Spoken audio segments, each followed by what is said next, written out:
Tadaka, one की रहस्यमयी कहानी। रोहन, एक पौराणिक हॉरर यूट्यूब चैनल का निर्माता, दर्शकों से यह फीडबैक पाता है कि उसकी कहानियों में गहराई की कमी है। वह अपनी राइटर मीरा से बात करता है, जो उसे सुझाव देती है कि किसी कम प्रसिद्ध पौराणिक स्थल की रहस्यमयी कहानी को एक्सप्लोर किया जाए। मीरा ताड़का वन की कहानी पर काम करने का फैसला करती है, जो रामायण से जुड़ा एक डरावना और रहस्यमय जंगल है। मीरा को पता चलता है कि ताड़का, जो एक राक्षसी के रूप में जानी जाती है, को अन्यायपूर्ण तरीके से शापित किया गया था। उसकी चीखें अमावस्या की रात को जंगल में गूंजती हैं।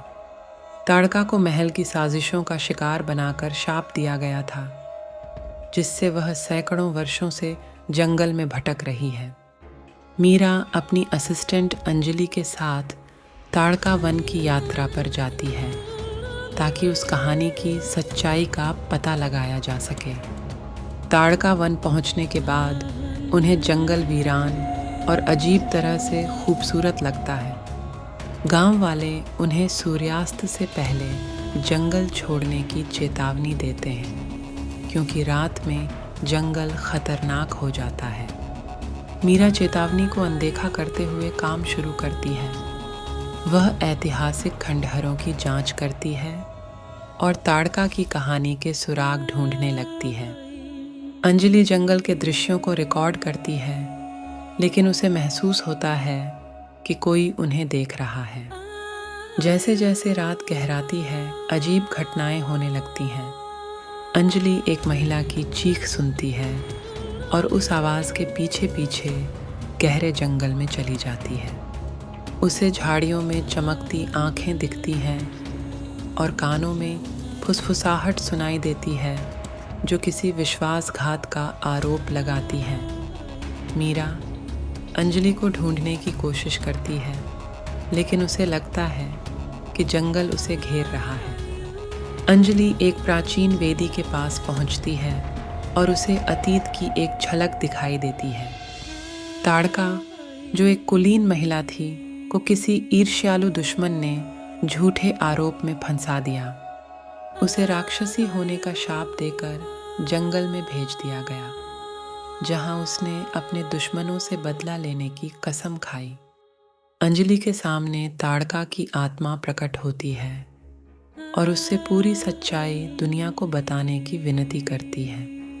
मीरा अंजलि को ढूंढते हुए ताड़का की चीखें सुनती है और उसकी उपस्थिति महसूस करती है। उसे एक पुराना पत्थर मिलता है, जिस पर लिखा है, सिर्फ सच ही शाप को खत्म कर सकता है। जंगल जीवित सा लगता है, पेड़ हिलने लगते हैं और परछाइयाँ गहराती हैं। मीरा आखिरकार अंजलि को वेदी के पास बेहोश हालत में पाती है।